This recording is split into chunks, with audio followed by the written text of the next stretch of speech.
अ, hello दोस्तों। आज हम देखेंगे कि हमारे आत्मा के फंक्शंस का हमारे शरीर पर कैसे इफ़ेक्ट पड़ता है।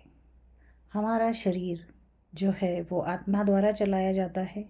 अगर हम आत्मा के ज्ञान को समझ जाएं कि आत्मा कैसे फंक्शन करती है और आत्मा के फंक्शन द्वारा शरीर पर कैसे पॉजिटिव या निगेटिव इफ़ेक्ट पड़ सकता है और हम कैसे अपने शरीर को एक तंदुरुस्त emotionally as well as physically बना सकते हैं। ये देखेंगे कि कैसे सोल और बॉडी का इंटरेक्शन होता है और हमारे बॉडी पर प्रभाव पड़ता है। अच्छा, ओम शांति। संस्कार होगा वैसा ही थॉट होगा and we go into the cycle. बहुत से केमिकल चेंजेस भी होते हैं हमारे ब्रेन में। अगर हम देखें तो कहा जाता है कि दे ऑल्सो फिजिस्ट बहुत टाइम से इस पर काम कर रहे हैं कि lot of chemical reactions and actions keep on taking place. तो ये जो पूरा प्रोसेस है, जो एनर्जी है, again it can be a chemical energy also, like we never know. Right. Do we know what kind of energy it is? Yes, it is a metaphysical. It's not physical. It cannot be mixed with those chemicals. लेकिन जो आत्मा है उसका location क्या है? ये thinking faculty है, मन है, बुद्धि, संस्कार, ये कहाँ पर है? How is it? How is the connection between the soul and the body? आप एक्शन में तो आए, लेकिन सोल और बॉडी का कनेक्शन क्या है? वो है वो थॉट पावर। थॉट पावर से आप अपने बॉडी के थ्रू वो कर्म को बाहर लेकर आते हैं। तो ब्रेन के अंदर एक रीजन है, ब्रेन में, जो हमारा ब्रेन है, ब्रेन के अंदर सेंटर में एक रीजन है, thalamus, hypothalamus, pituitary gland, pineal gland. ये चारों के बीच बना हुआ एक सेंटर पोर्शन है जिसको कहते हैं सीट ऑफ द सोल। और अगर हम फिजिकली देखें तो right from the centre of the forehead अगर हम एक स्ट्रेट लाइन अंदर डालते हैं, it's that very point there somewhere in inside. If you put a line here and you put a line बीच में from top where it will intersect दोनों में जाके, that is the seat of the soul. मुझ आत्मा का रहने का निवास स्थान। अब वहाँ पर pituitary gland is the master gland. Pituitary gland के हार्मोनल लेवल में अगर ऊपर नीचे होता है तो शरीर का कोई ना कोई अंग अफेक्ट होता है। Pituitary gland is controlled by the soul.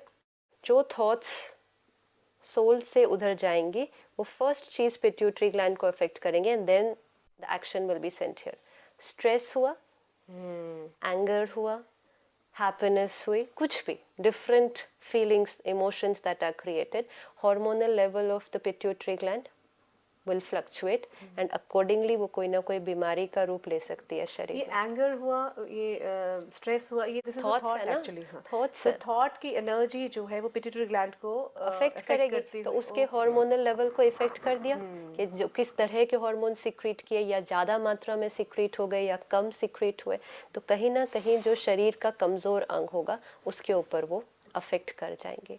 तो इससे भी समझ में आता है कि जैसे कई लोग कहते हैं ना, आत्मा पता नहीं कहाँ रहती है, मैं आत्मा कहाँ रहती हूँ, तो वो हमें पता चलता है कि वो जो सोचने की शक्ति है, मन, वो कहाँ पर है। Just think of it right now कि मन कहाँ पर है, कहाँ बैठा है। Somewhere you can make it out from where the thoughts are coming. Absolutely, just sit back right now, we can try it right now. बस आधे मिनट के लिए शरीर को भी हल्का छोड़ते हुए, एकदम लाइट, किसी भी अंग में कोई टेंशन ना हो,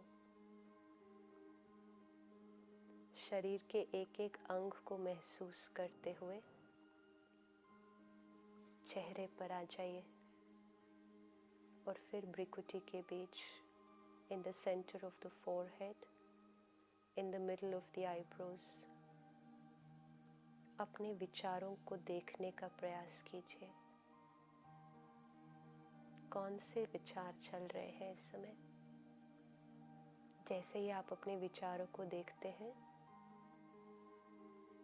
ऑब्जर्व करते हैं, वो बिल्कुल धीमे हो जाते हैं, इतने स्लो हो जाते हैं जैसे आपको लगेगा कोई विचार ही नहीं है। लेकिन महसूस कीजिए कि वो सोचने की शक्ति कहाँ बैठती है, वो निर्णय करने की शक्ति, बुद्धि कहाँ बैठती है। अपने अपने आप महसूस होगा कि मस्तिष्क के बीच मैं आत्मा, वो शक्ति विराजमान है। यहाँ से बैठकर मैं इस पूरे शरीर को चलाती हूँ, आंखों द्वारा देखती हूँ, मुख द्वारा बोलती हूँ, चैतन्य शक्ति हूँ। ये शरीर, ये मेरा वस्त्र है जिसे मैं यूज करती हूँ। मैं मालिक हूँ इन कर्म इंद्रियों की, मैं मालिक हूँ मन बुद्धि संस्कार की। Did you feel anything?